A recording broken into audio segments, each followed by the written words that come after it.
कृष्णाय वासुदेवाय हरे परमात्मने प्रणतः क्लेशनाशाय गोविंदाय नमो नमः। बोलिए श्री लक्ष्मी नारायण भगवान की जय। श्री कार्तिक मास महात्म कथा अध्याय 6। नारद जी बोले, जब 2 घड़ी रात बाकी रहे तब तुलसी की मृतिका, वस्त्र और कलश लेकर जलाशय पर जाएं। कार्तिक में जहाँ कहीं भी प्रत्येक जलाशय के जल में स्नान करना चाहिए। गर्म जल की अपेक्षा ठंडे जल में स्नान करने से 10 गुना पुण्य होता है। उससे 100 गुना पुण्य बाहरी कुएं के जल में स्नान करने से होता है। उससे अधिक पुण्य बावड़ी में और उससे भी अधिक पुण्य पोखर में स्नान करने से होता है। उससे 10 गुना झरनों में और उससे भी अधिक पुण्य कार्तिक में नदी स्नान करने से होता है। उससे भी 10 गुना पुण्य वहाँ होता है जहाँ 2 नदियों का संगम हो, और यदि कहीं 3 नदियों का संगम हो तब तो पुण्य की कोई सीमा ही नहीं। स्नान से पहले भगवान का ध्यान करके स्नानार्थ संकल्प करना चाहिए। फिर तीर्थ में उपस्थित देवताओं को क्रमशः अर्घ्य, आचमनी आदि देना चाहिए। अर्घ्य मंत्र इस प्रकार है: हे कमलनाथ, आपको नमस्कार है। हे जलाशयी भगवान, आपको प्रणाम है। हे ऋषिकेश, आपको नमस्कार है।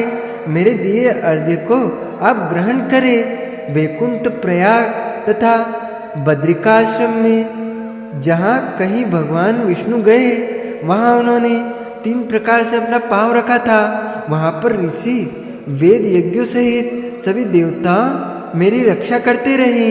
हे जनार्दन, हे दामोदर, हे देवेश, आपको प्रसन्न करने हेतु मैं कार्तिक मास में विधि विधान से ब्रह्म मुहूर्त में स्नान कर रहा हूँ। आपकी कृपा से मेरे सभी पापों का नाश हो।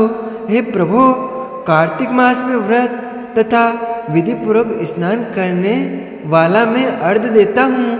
आप राधिका सहित ग्रहण करें। हे कृष्ण, हे बलशाली राक्षसों का संहार करने वाले भगवान, हे पापों का नाश करने वाले, कार्तिक मास में प्रतिदिन दिए हुए मेरे इस अर्घ्य द्वारा कार्तिक स्नान का व्रत करने वाला फल मुझे प्राप्त हो। तत्पश्चात विष्णु, शिव तथा सूर्य का ध्यान करके जल में प्रवेश कर नाभि के बराबर जल में खड़े होकर विधि पूर्वक स्नान करना चाहिए। गृहस्थी को तिल और आंवले का चूर्ण लगाकर तथा विधवा स्त्री व यति को तुलसी की जड़ की मिट्टी लगाकर स्नान करना चाहिए। सप्तमी, अमावस्या, नवमी, त्रयोदशी, द्वितीया, दशमी आदि तिथियों को आंवला तथा तिल से स्नान करना वर्जित है। स्नान करते हुए निम्न शब्दों का उच्चारण करना चाहिए। जिस भक्तिभाव से भगवान ने देवताओं के कार्य के लिए 3 प्रकार का रूप धारण किया था, वही पापों का नाश करने वाले भगवान विष्णु अपनी कृपा से मुझे पवित्र बनाए। जो मनुष्य भगवान विष्णु की आज्ञा से कार्तिक व्रत करता है उसकी इंद्रादि सभी देवता रक्षा करते हैं। इसलिए वह मुझको पवित्र करे। बीजों, रहस्यों तथा यज्ञों सहित वेदों के मंत्र, कश्यप आदि ऋषि, इंद्रादि देवता मुझे पवित्र करे। आदित्य आदि सभी नारियां, यज्ञ, सिद्ध सर्प और समस्त औषधियाँ व तीनों लोकों के पहाड़ मुझे पवित्र करे। इस प्रकार कहकर स्नान करने के बाद मनुष्य को हाथ में पवित्री धारण करके देवता, ऋषि, मनुष्यों तथा पितरों का विधि पूर्वक तर्पण करना चाहिए।